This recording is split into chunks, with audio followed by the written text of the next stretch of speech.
రైతు భరోసా అమలు విధివిధానాలపై రైతుల నుంచి సలహాలు, సూచనల కోసం ఉమ్మడి 10 జిల్లాల్లో తలపెట్టిన వర్క్షాప్ కార్యక్రమానికి ప్రభుత్వం కదిలింది.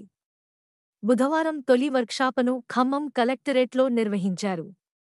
కార్యక్రమానికి క్యాబినెట్ ఉపసంఘం కన్వీనర్, డిప్యూటీ సీఎం భట్టి, మంత్రులు తుమ్మల, పొంగులేటి హాజరయ్యారు.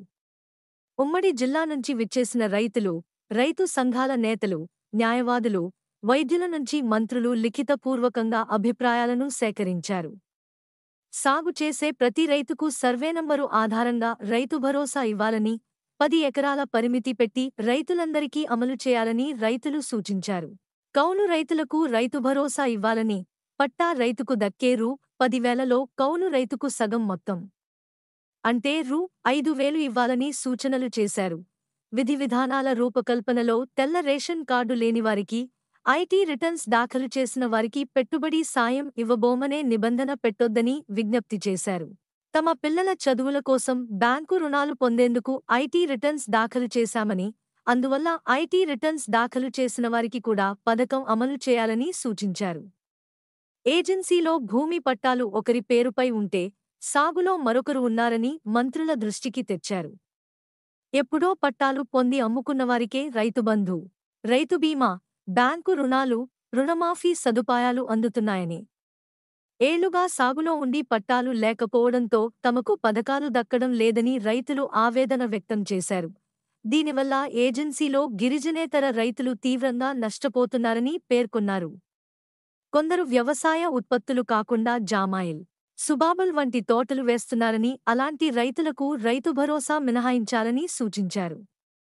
కొందరు కౌలు రైతులు మాట్లాడుతూ, రైతు భరోసా కూడా తమకు అక్కరలేదని, అయితే కౌలు రేట్లు తగ్గించేలా భూ యజమానులను ప్రభుత్వం ఒప్పించాలని విజ్ఞప్తి చేశారు. కొందరు రైతులు భూములు అమ్ముకున్నా ఇంకా పాసుపుస్తకాల్లో పేర్లు మారడం లేదని, దీంతో ఒకే సర్వే నంబరులో ఒకే భూమికి 2 రైతులు రైతుబంధు అందుకుంటున్నారని చెప్పారు. అసెంబ్లీలో చర్చించాకే విధివిధానాలు, భట్టి, రాష్ట్ర వనరులు, సంపదను ధర్మబద్ధంగా ప్రజలకు పంచడమే ఇందిరమ్మ రాజ్యంలో ప్రజాప్రభుత్వ లక్ష్యమని భట్టి విక్రమార్క పేర్కొన్నారు. రైతు భరోసా కింద రైతులకు అందించే సాగు సాయం ఎలా అందించాలన్న విషయం మీద రైతుల నుంచి సలహాలు, సూచనలు తీసుకోవడమే ఈ వర్క్షాప్ లక్ష్యమన్నారు. అన్ని జిల్లాలో పర్యటించి రైతుల నుంచి వచ్చిన సలహాలు, సూచనలపై అసెంబ్లీలో చర్చిస్తామని చెప్పారు. ఆ తర్వాతనే విధివిధానాలు రూపొందిస్తామని తెలిపారు. అసెంబ్లీ సమావేశాల్లోగా అభిప్రాయ సేకరణ పూర్తి చేస్తామని పేర్కొన్నారు. ఇప్పటివరకు ప్రభుత్వం రైతు భరోసాపై ఎలాంటి నిర్ణయాలు తీసుకోలేదని ఆయన స్పష్టం చేశారు. సాగు చేసే వారికే సాయం, తుమ్మల, సాగు చేసే నిజమైన రైతులకే రైతు భరోసా అందించడానికి ప్రభుత్వం కృతనిశ్చయంతో ఉందని మంత్రి తుమ్మల నాగేశ్వరరావు అన్నారు. గతంలో రైతుబంధు పేరుతో సాగులో లేకపోయినా పాసుపుస్తకాల్లో ఉన్న అన్ని రకాల భూములకు రైతుబంధు అందించారని గుర్తు చేశారు. రైతులను ఆదుకుంటాం, పొంగులేటి, రైతు భరోసా చెల్లింపుల కోసం ప్రజాభిప్రాయ సేకరణ చేపడుతున్నామని మంత్రి పొంగులేటి శ్రీనివాస్రెడ్డి తెలిపారు. సాగు చేసే రైతులను తమ ప్రభుత్వం అన్ని విధాలా ఆదుకుంటుందన్నారు.